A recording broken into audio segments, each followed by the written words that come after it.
হবে, তার জন্য মালপোয়া বানাবো। এই যে একটুখানি কামিনী চাল ভিজত দিয়ে দিয়েছি, এটা ভিজিয়ে রেখেছিলাম, সেইটা এই যে মিক্সিতে পেস্ট করে নিয়েছি। এর মধ্যে ময়দা, এই যে ময়দা, চিনি, গুড় আর এই যে নুন দেব, এর মধ্যে দিয়ে একটু একটা গোলা বানিয়ে নেব। ময়দা দিয়ে দিলাম, ময়দা,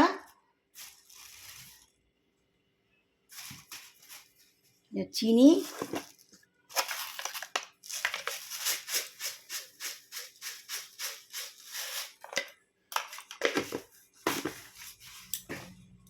নুন,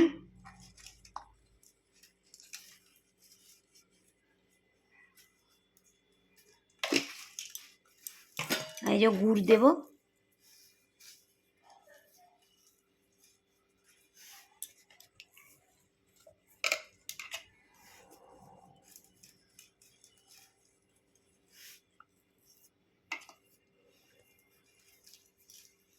ব্যাটারটা আবার গুলিয়ে নেবো,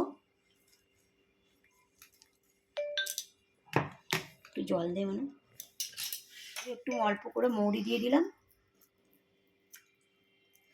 ভালো করে গুলে নেবো। নিয়ে খানিক মানে 1 ঘন্টা কি আধ ঘন্টা যাই হোক রাখলেই হবে, রেখে দিলে তারপর আবার ভাজবো। গুলে নিয়ে ফিরে আসছি। ব্যাটারটা গোলা হয়ে গেছে, এবার এটা রেখে দেবো খানিকক্ষণ জন্য চাপা দিয়ে। এবার ব্যাটারটা তৈরি হয়ে গেছে। এবার কড়াতে তেল বসিয়ে দিয়েছি, তেল গরম হলে এবার ভাজা শুরু করব।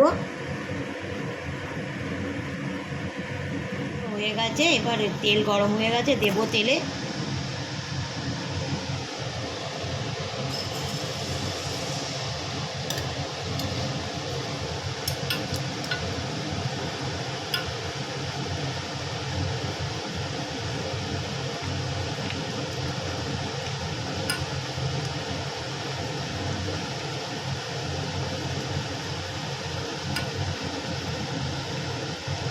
ফুলে গেছে, সুন্দরভাবে ফুলে উঠেছে।